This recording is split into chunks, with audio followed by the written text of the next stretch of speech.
Good morning from Panhandle Outdoors with Winston Chester. Panhandle Outdoors, your source for fishing, hunting, and information for folks who enjoy the great outdoors.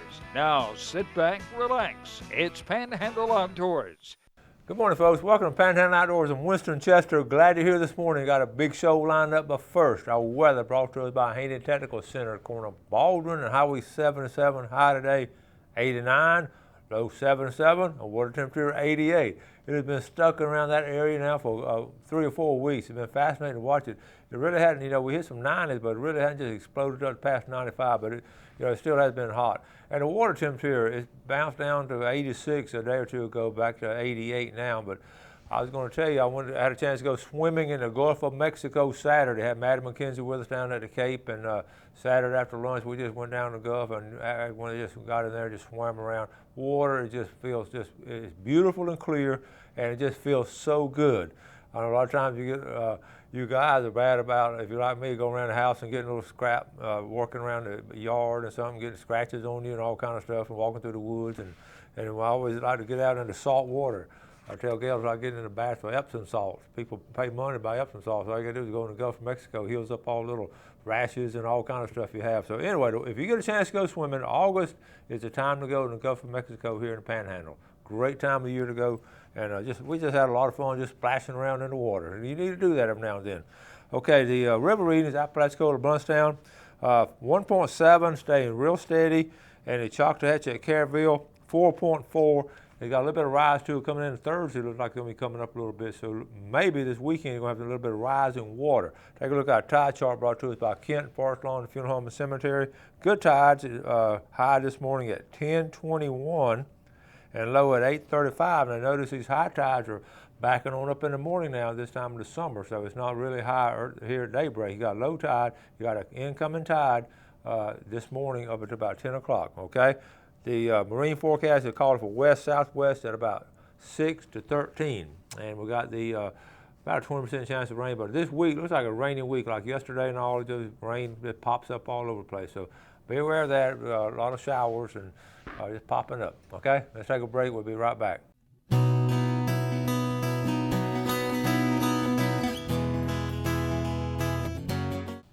All right, welcome back. Let's get started on our picture parade of what the Panhandle produces. That's 4 P's there, a good acronym there. The picture parade of what the Panhandle produces, okay? Start off with Greg Gladden. Greg's been on here quite a bit. Last week he caught a nice redfish. Look at here, Greg caught another one. Good job, Greg Gladden. All right, my cousin Jerry Baker over there in West Bay catching a drum. I tell you, it's been a phenomenal year for catching drum. Good job, Jerry, and you need to come to the family reunion next year. We missed you this year. Okay.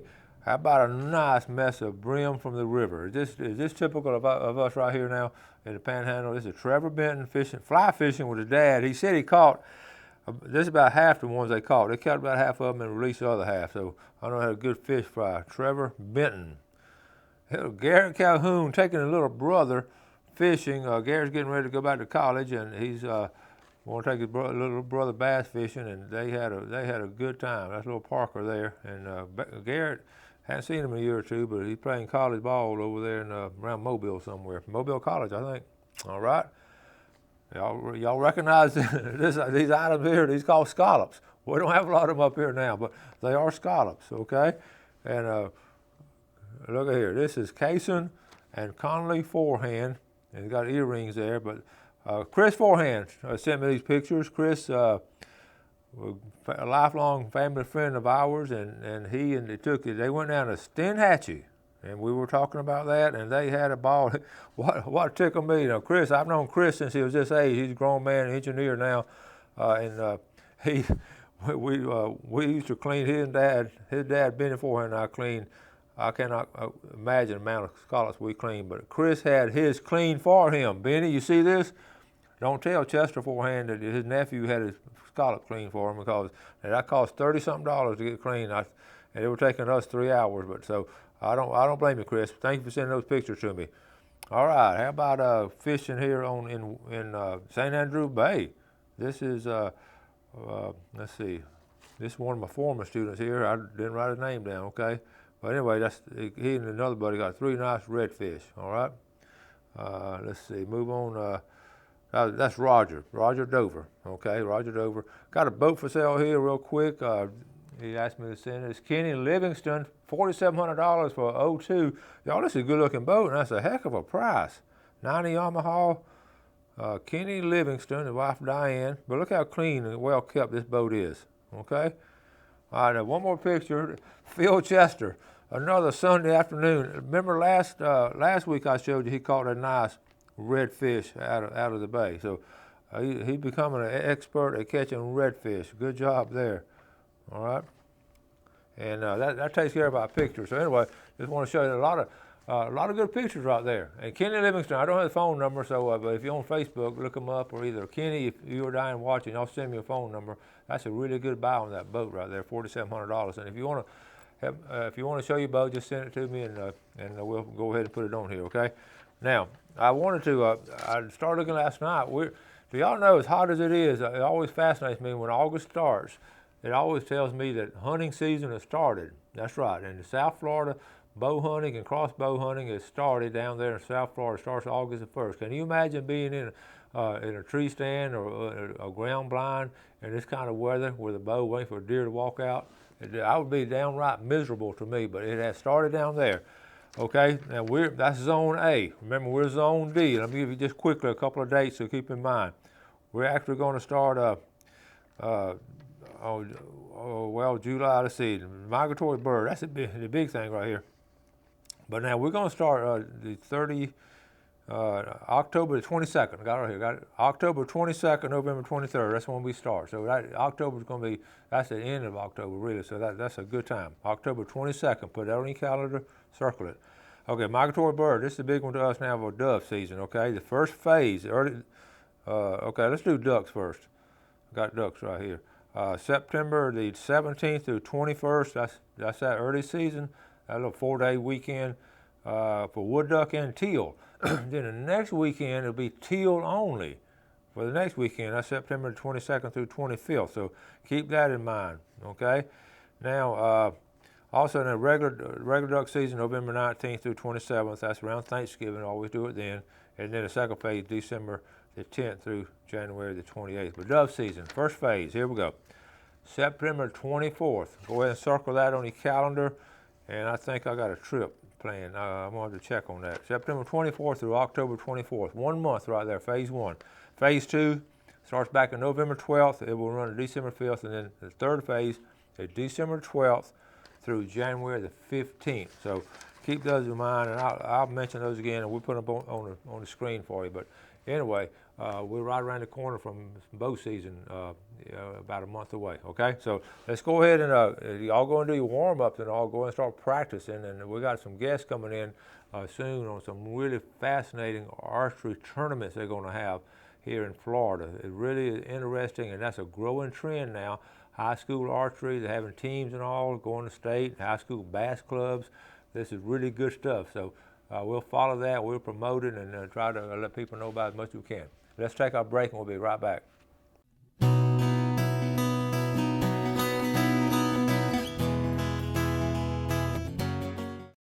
Okay, I got to show you this picture off my phone now. Oh, Greg Brudnick, y'all know Greg. He's a character now. He went down to Steinhatchee too, and he went scalloping. Check this out. He sent me this message. I'm going to let you read the message. Hey, what do you think? 3 gallons in bag he's holding. What day will you be here? I wrote back to him, if you're in St. Joe, I'm turning you in. Then wrote back Steinhatchee. I wrote nice. So you can see that's look at there. Look at there. That's some healthy scallops. Look at Greg. He's just happy, isn't he? Greg, and he didn't invite me on a trip, but he got down there and asked me if I wanted to come down there then. I remember that, Greg. Okay, but the Steinhatchee is loaded with scallops this year. That's Chris Forehand and Brudnick there. One other thing, too, I left off goose season. I was looking at it during the break. The goose season is fascinating. You know, years ago, growing up, and I always wanted to go hunt Canadian geese. It was just big old things like that. I read about them in Field and Stream, and then we started getting them down here, and they were protected. You couldn't do anything, so I sort of lost my lust for getting after those geese. But they're all over the place now, folks, and you can tell by the kind of season they're having. Listen to this. This is the season here in Florida, the early Canada goose season. is September the 3rd through 25th. That's a month away. September 3rd starts goose season, and it lasts to the 25th of the month. That's 22 days of hunting geese in this area. And also in the regular season, starts in November 19th through 27th, and December, from December 1st through January 30th. That's 2 full months, and that's really the time to hunt them, December and January. So that's a liberal season on hunting Canada goose, and I just never get a lot of pictures of them. I know at Lake Seminole, years past, they've had some huge amounts up there, so we may get a chance, might try to get up there and get after them, okay? Now, listen, I was going to talk about, we got another little video coming up on inventions. Remember one on yesterday? I think as fascinating to me as the invention is the story behind it, what made it tick in someone's brain. Remember yesterday, the guy was talking about, we had that trapper hook. He was talking about the fish was coming up when he was fishing and it slipped off that round hook. That's how it went to the square hook, and so, or the trapper hook. This guy on this video coming up now, he is, of all places, he's in New York City, and he and his wife are driving. His wife was there at the booth, and we had a best talk with them. And he was just driving. He loved to fish, and they were up there on some kind of meeting or something. And she was driving. He looked out the window and saw the flag waving. And that was an inspiration to him, thinking about how that could be converted into a fish movement and all, which is funny. Now, most outdoor inventions you think would come from the Everglades or the woods of Alabama or out west in the mountains, but this inspiration came from New York City. All right, so let's go ahead and watch this one, Jeff. Okay, folks, we talked about inventions, innovation. That's one of my pet things is inventions. And I saw this in an email before I got to the show. This is Ken Owens. Hey, how are you? Yes. How you doing? I'm doing great, man. Thank you for stopping by. Hey, listen, this is a cool invention. First of all, tell us a little bit about your background. Yeah. Well, I grew up here in Florida. I can't remember a time when I wasn't in the water. My dad, who's here with me, helped me develop this product. Spear fishing, lobster diving since a little age in Miami, and so I got the love for fishing from my dad, my grandfather actually as well, and that was part of the process, the journey of developing something too. Okay, so I was talking to your wife earlier because she sent emails out, and y'all were up in New York City. Yeah, of all places. Tell us what happened. Of all places. Yeah. You don't think of Queens, New York, as a factory for offshore fishing innovation. But yeah, so I was driving down Queens Boulevard, which is in the heart of New York City, and as a Floridian, I'm always thinking water. So I was sitting at a red light, which is what you do in the city anyways. I'm at a red light. I'm watching this flag kicking in the wind, and I'm watching it, I thought, that's got great action. So the light turns green. I drive another couple blocks. I'm at another red light, which is in New York, always at red lights. But at this red light, so on the way to the next red light, I'm still thinking about this action I saw. I stop at the next red light, and on that corner, there's a store selling caution cones, there's bright caution vest. So I still have the idea of this action of a smooth flag blowing. I thought, wow, if I couple that with those colors, and I pull it, troll with it, a fish is going to kill it. So that was the beginning of the idea. How do I create that flag, smooth action in water? In a fishing group. Yeah. Okay. Yeah. And you came up with? Yeah, we did. We call it channeled water technology. So essentially, as you can see, water goes in the lure. Most lures, water goes around it. So to manufacture action, you put a lip on it, maybe flatten out the head. We decided to do the very opposite. We want the water to go in it. And by going in, you can just see it just creates a nice, smooth glide, which is very much bait-like. Also what we've done, because it's a mylar, a toothy fish hits it, what we do is we create a snap system. A snap system allows us to take the body off, replace it with really any color you want, slide it right back in, you can hear it snap, and right like that, you're ready to go back out and continue to fish. And these are all your colors here. Yeah. Right? Okay. Yeah, we've got your traditional bait patterns, ballyhoo, a goggle eye. We have a pogie pattern. Guys on the East Coast like pogies, so up by Jacksonville where we fish a lot, pogies. But then we have, your traditional squid patterns from pink, the chartreuse, a nice blue, and then you've got to have a redhead with a white body. You just about can't go fishing without that. That's the original color. That is, I guess. So this is a great pattern. Then we have one of our signature ones, which is sea lime stripe, which is really great. The stripes give it really a great action when it's kicking through the water. Okay. Yeah. And this is the packaging right here? Yeah, the packaging comes with a body, and then you get it's one head and 3 refills.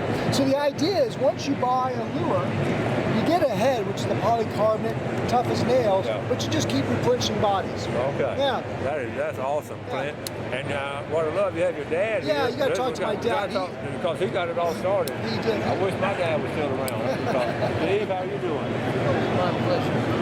What kind of fishing have you done in your lifetime? Mostly offshore. Okay. Offshore Miami, my son and I, kingfish, mahi-mahi. Oh, that's awesome. Spearfishing. Spearfishing is probably our... All right, well, that's great to see a father-son conversation. Yeah, it's neat. So, Yeah. good luck to y'all. Thank you so much. Hey, thanks for having us. Okay. All right. Thank you. Thank you.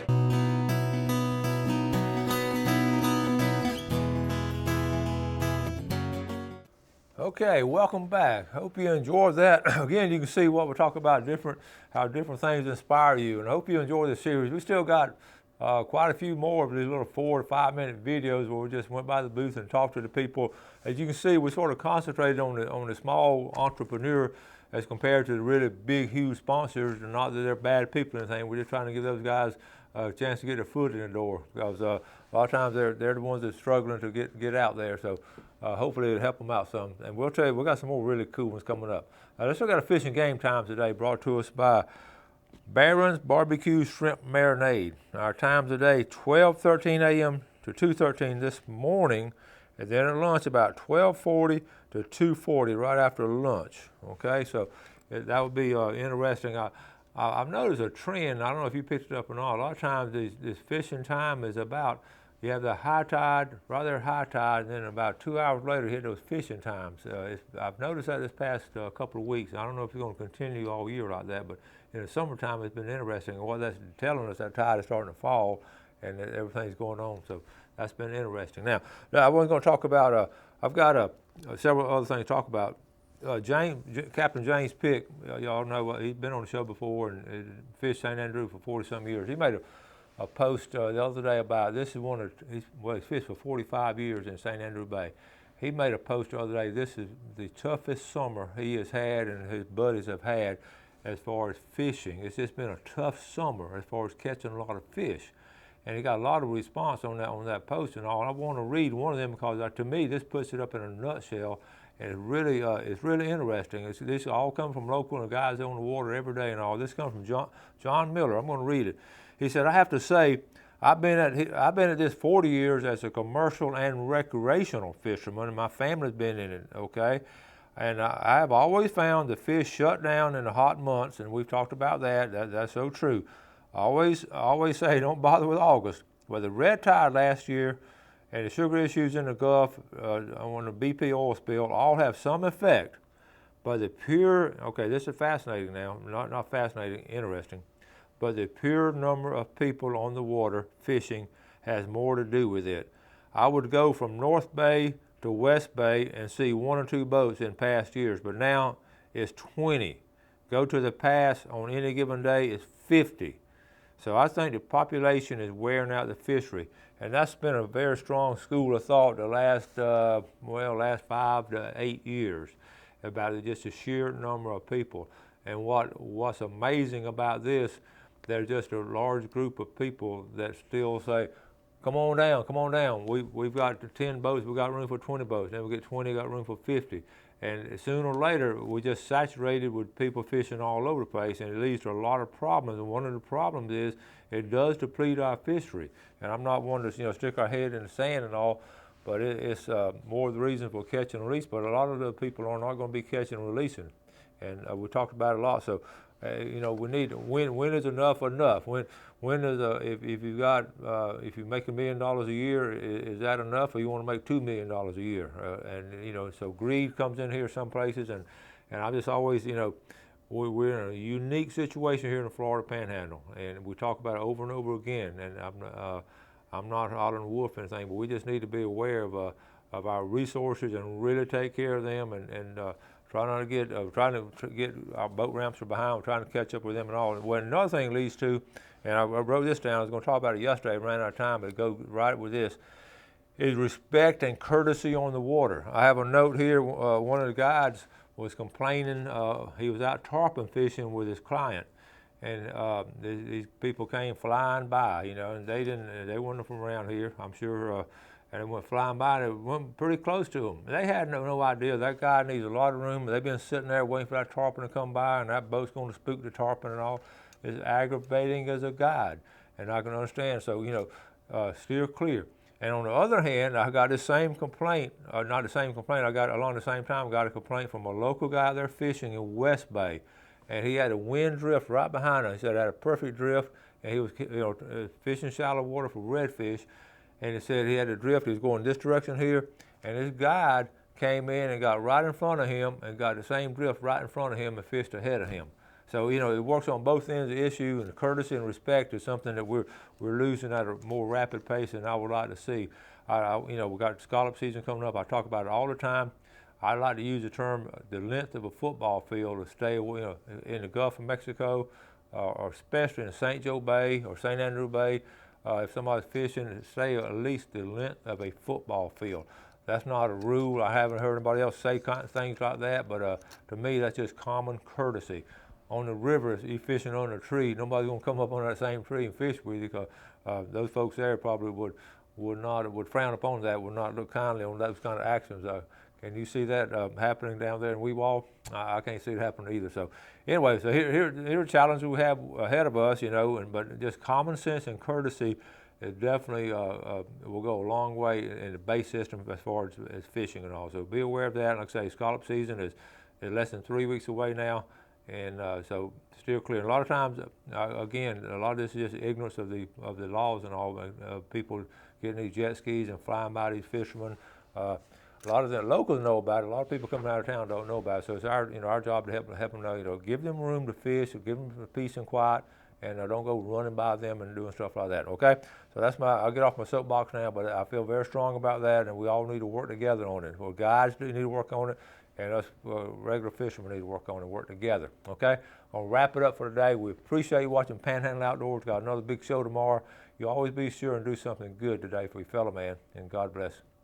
Thanks for joining us for Panhandle Outdoors with Winston Chester. Panhandle Outdoors features hunting, fishing, and other activities and information to help you enjoy the great outdoors. Join us next time for Panhandle Outdoors.